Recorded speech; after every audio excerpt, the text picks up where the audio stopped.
ഞാൻ പറഞ്ഞില്ലേ സാറേ. സജു, എന്താ പറ്റും, നമുക്ക് താമസിക്കണ്ട, നമുക്കങ്ങ് തുടങ്ങിയാലോ? തുടങ്ങാം സാർ, തുടങ്ങാം. കേറിക്കോളൂ. കുട്ടി എന്നോളൂ.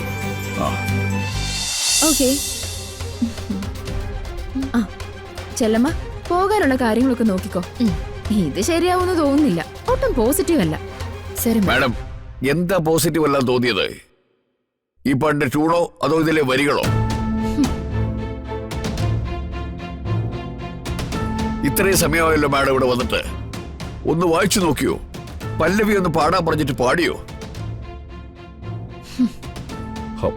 ഫോൺ കോൾ വന്നു, നിങ്ങൾ ഇരുന്ന് സംസാരിക്കുന്നു, എന്നിട്ട് ഇതിന്റെ നെഗറ്റീവ് ആണെന്ന് വ്യാഖ്യാനിക്കുന്നു.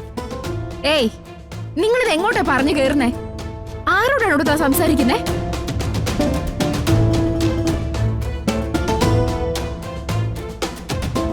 ഞാനേ എല്ലാവരെയും ബഹുമാനിക്കുന്ന ഒരാളാ, പക്ഷെ നിങ്ങൾ ഈ കാണിക്കുന്നത് ശരിയല്ല മാഡം. ഒരു കലാകാരിക്ക് ചേരുന്ന കാര്യമല്ലത്. ഇത്ര ആളുകൾ എത്ര നേരമായി ഇവിടെ ജോലി ചെയ്തുകൊണ്ടിരിക്കുകയെന്നറിയോ?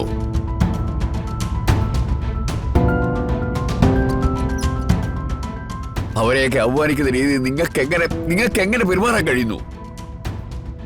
തന്റെ പാട്ട് ഞാൻ പാടില്ലെങ്കിൽ എന്താ കുഴപ്പം? തന്റെ പാട്ട് ഞാൻ പാടുന്നില്ല. എന്നെ കാത്തിരിക്കുന്ന ഒത്തിരി സ്റ്റുഡിയോകളുണ്ട്.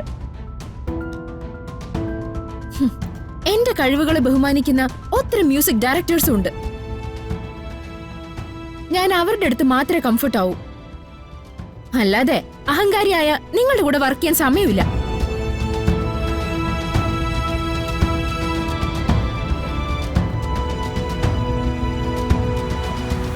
ചെല്ലമ്മ, വാ നമുക്ക് പോവാം. അയ്യോ മാഡം, ഒരു പ്രശ്നമായിട്ട് പിരിയരുത്. താനാരാ? ഞാൻ ഈ സ്റ്റുഡിയോയുടെ ഓണറാ.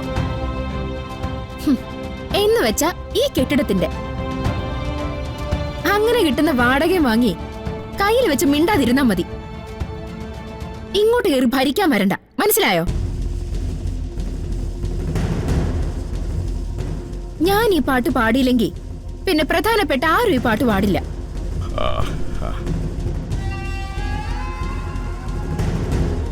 മ്യൂസിക് ഇൻഡസ്ട്രിയില് എന്റെ സ്ഥാനം എന്താണെന്ന് അറിയാലോ.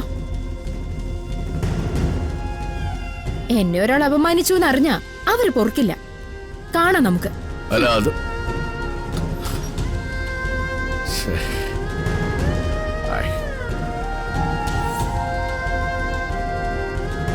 എന്റെ പൊന്ന് സാറേ, സാറൊന്ന് ഒതുങ്ങണമായിരുന്നു. ഇതിൽ കൂടുതൽ ഞാൻ എന്ത് ചെയ്യാനുള്ളൂ? സാറേ, ഇന്ന് റെക്കോർഡിംഗ് നടന്നില്ലേ പ്രശ്നവും. ഇനിയിപ്പോ ഞാൻ എന്ത് ചെയ്യാനുള്ളൂ? കോഴ്സ് പാടാനുള്ള ആളുകളെ കിട്ടാൻ തന്നെ എത്ര നേരം എടുത്തു? എന്നിട്ട് റാണിക്ക് പകരം പാടാൻ ഒരാള്. സാറേ, ഞാനൊരു കാര്യം പറഞ്ഞോട്ടെ? സാറൊന്ന് തണുക്ക്. എനിക്ക് പറയാനൊരു ധൈര്യം കിട്ടണ്ടേ? എന്താ താൻ പറ. സാറേ, നല്ല സംഗീത പാരമ്പര്യമുള്ള ഒരു കുട്ടിയുണ്ട്, നന്നായിട്ട് പാടും. സാറ് വേണമെങ്കിൽ ഒന്ന് ട്രൈ ചെയ്ത് നോക്ക്.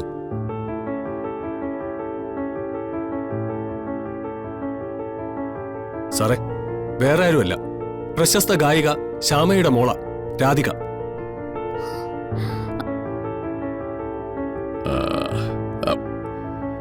അതിപ്പോ അമ്മ പാടുമെന്ന് കരുതി മോള് പാടണമെന്നൊന്നുമില്ലല്ലോ. ഞാൻ ഇതുവരെ കുട്ടിയുടെ പാട്ട് കേട്ടിട്ടുമില്ല. വിളിച്ചൊരു 2 വരി ഒന്ന് പാടിച്ചു നോക്ക് സാറേ. സാറേ, അവരെന്തായാലും ഇത്രയും സമയം കളഞ്ഞല്ലേ. ഇതെന്തായാലും സ്റ്റുഡിയോയിലുള്ള ആളല്ലേ, നമുക്കൊന്ന് പാടിച്ചു നോക്കാം. ശരി, നോക്കാം. താൻ വിളിക്കേ. രാധികേ, ഒരു മിനിറ്റ്.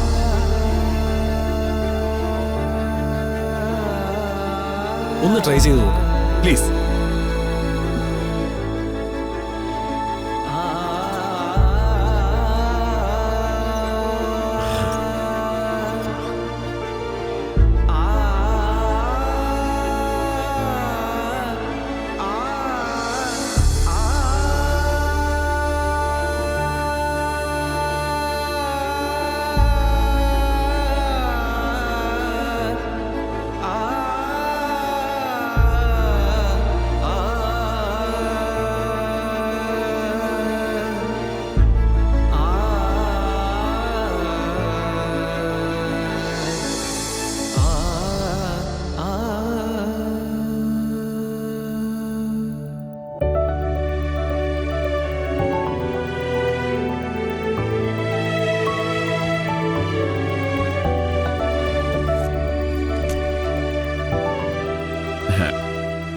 സോറി കുട്ടി, ശ്യാമ മാഡം ഞങ്ങൾക്കൊക്കെ വളരെ വേണ്ടപ്പെട്ട ഒരാളാണ്.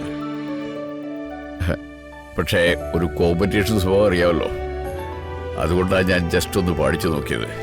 അയ്യോ സർ, ഞാൻ പാടാനുള്ള ആഗ്രഹം കൊണ്ട് വന്നതല്ല. എനിക്ക് ഈ സദ്യയുടെ പരിപാടിയാ, ആറ്റുശ്ശേരി സദ്യ. ആ. അത് കൊടുക്കാനായിട്ട് വന്നപ്പോ ഈ ചേട്ടൻ പറഞ്ഞിട്ടാ. അല്ല സാറേ, കോറസിന് ആള് വേണമല്ലോ, അപ്പൊ ഞാനൊന്ന് റിക്വസ്റ്റ് ചെയ്ത് നോക്കിയതാ. അപ്പൊ ഇതെല്ലാം മൊത്തത്തിൽ തന്റെ ഒരു കളിയാണല്ലേ? നമുക്കൊന്ന് പാടി നോക്കിയാലോ?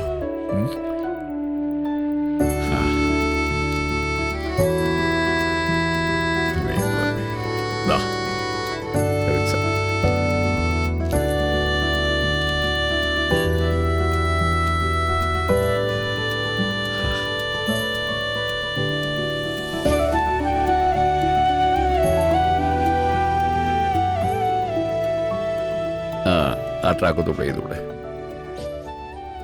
നമുക്ക് ആ പല്ലവി ഒന്ന് നോക്കാം.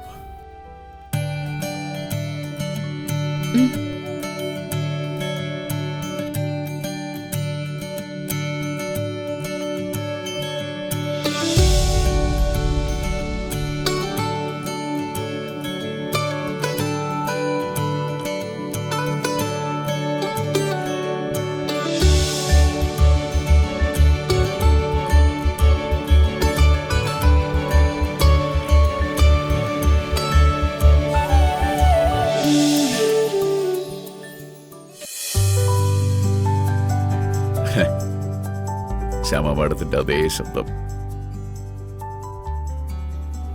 ആക്സെന്റ് പോലും പക്കാ ശ്യാമ മാഡം. ഞാൻ പറഞ്ഞില്ലേ സാറേ.